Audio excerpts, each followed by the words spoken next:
potential to be a great cereal producer. To all these pressures on our food supplies, we must add the catastrophic impact of climate change with its effects on temperature, rainfall, productivity of land, and the frequency of extreme weather.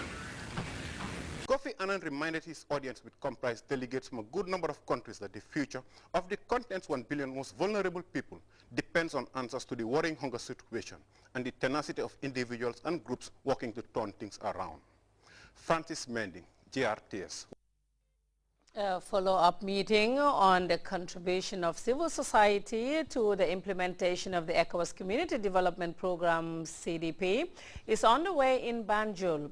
Participants drawn from ECOWAS member countries are expected to adapt the goals embedded in the CDP blueprint. We have more in this report by Modulamin Sise. Civil society organizations have long been recognized for bringing forth the problem of people in the grassroots. This noble work has earned them the trust and confidence of development partners, whose ultimate goal is to ensure that communities in grassroots settings benefit from their programs and projects.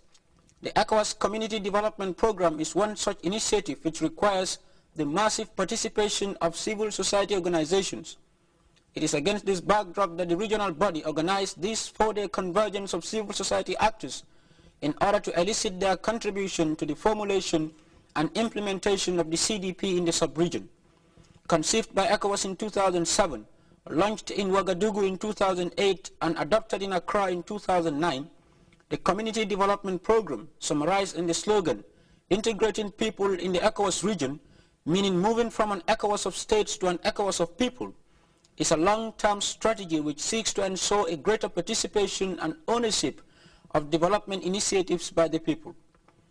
Professor Lambert Bamba, the Commissioner of Macroeconomic Policy at the ECOWAS Commission, told participants that their role, which is to come up with a plan of action for the CDP, will be crucial in the achievement of the ECOWAS Vision 2020 blueprint. This, he added, is due to the connection that exists between the civil society and the people, who, according to him, are the target group of the CDP. Mamadou Sissoko is the president of the CSO network platform for CDP in the sub-region. He told participants that being spared a role in the formulation and implementation process of the CDP is a task pregnant with a mixture of pride and challenges. He, however, emphasized that such challenges should be faced head-on if the goals and vision in the document are to be achieved. He added that the role of civil society organizations by the end of this conference will be to facilitate dialogue and seek redress for the problems of locals across the 15 countries in the sub-region. This, according to him, will break barriers and ensure unison in development in the ECOWAS sub-region. The Permanent Secretary, Minister of Finance and Economic Affairs, Modou Seka, underscored that the CDP contains a lot of worthwhile objectives. Integration of people, cooperation among states, formulation of common agriculture and industrial policies, interconnection of transport infrastructure, interconnection of communication infrastructure, interconnection of energy supply, financial and monetary integration, human development, research and development, common policies on the environment and the natural resources. It is the foundation of the achievements of these aspirations that this regional convergence seeks to lay down. Officials at the meeting are hopeful that the success of the CDP will finally usher in the much talked about period of real regional integration under which member countries will be in constant touch in streamlining their development policies. Modulamin Sise, GRTS. Prosecutors have presented their fourth witness in the ongoing trial against Ibulo and Eku Grant, two former operatives of the National Drug Enforcement Agency at the Special Criminal Division of the High Court. Ibrahim Ajata tells us more about today's court proceedings. Testified as prosecution's latest witness in the ongoing murder trial against Ibulo and Eku Grant.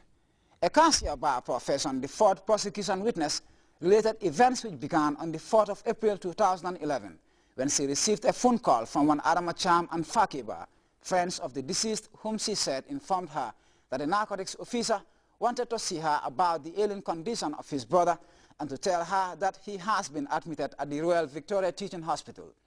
When I went to the hospital, I met two narcotics officers at the ward. My brother was still unconscious, but I was allowed to see him before his eventual transfer to the intensive care unit. Grts testified, revealing that Cherno Aliou Suare was fed through tubes and gradually started to regain consciousness at the ICU, but was still unable to hear properly.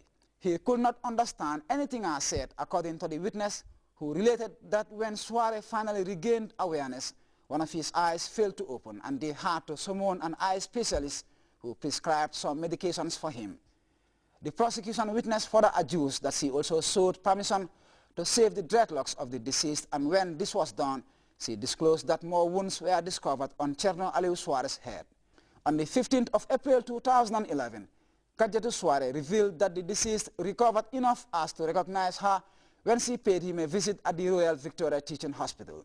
Under cross-examination, she told the Special Criminal Court that his brother was admitted at the hospital for just about a week. The case was subsequently adjourned to July 26th for continuation. Ibrahima Jatta, GRTS. Still on legal matters, the Special Criminal Court has acquitted murder suspect Rame Trawale, who was charged for killing a Sanyang native Ahmed Fall Haidara in 2009.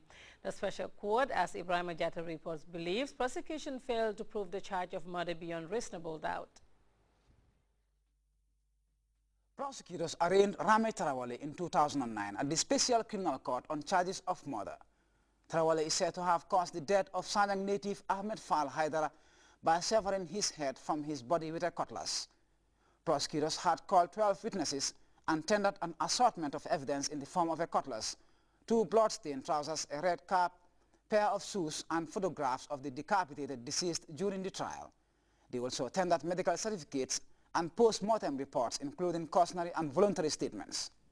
The defense, which did not call any witness, had, however, argued that the accused deserves an acquittal as there was no eyewitness to the alleged crime. But prosecution, who had to settle for oral evidence in the absence of an eyewitness, contended that a crime can be proved by either direct or circumstantial evidence. What then is the evidence of circumstance that leaves no doubt as to the commission of the alleged crime was the question asked by the presiding judge, Joseph Enwa Ikpala, in his final analysis. The presiding judge dissected the evidence led by the prosecution witnesses relating how police were able to follow the trace of blood at the scene of crime to a compound where the accused resides. This, according to Ikpala, was where several material exhibits like the cutlass and blood-stained trousers were discovered. The accused had, however, rebuffed this allegation by prosecution. In the closing moments after examining the reports of blood analysis found on the exhibits, Justice Ikpala revealed that prosecution had failed to prove the charge of murder beyond reasonable doubt and as such acquitted the accused person. The State Counsel, who represented prosecution, subsequently rose to move a notice of appeal against the acquittal of Rame Trawale. Under Section 285E of the Criminal Procedure Code, she also asked the Special Court to detain the acquitted person pending the appeal.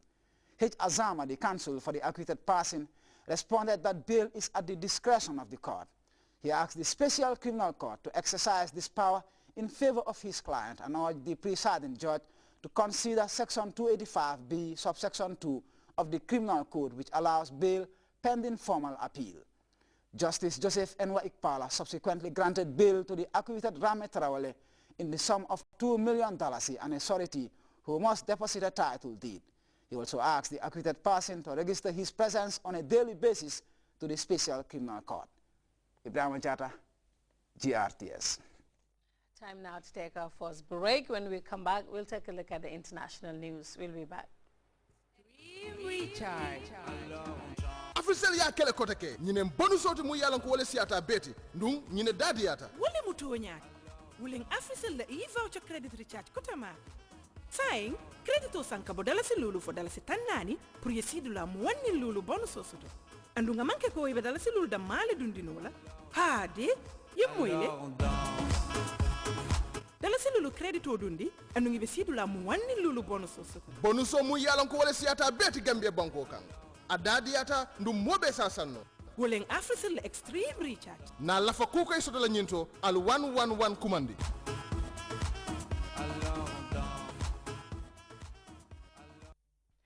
Welcome back. Severe famine and drought in East Africa has forced the United Nations Food and Agriculture Organization to hold an emergency meeting in Rome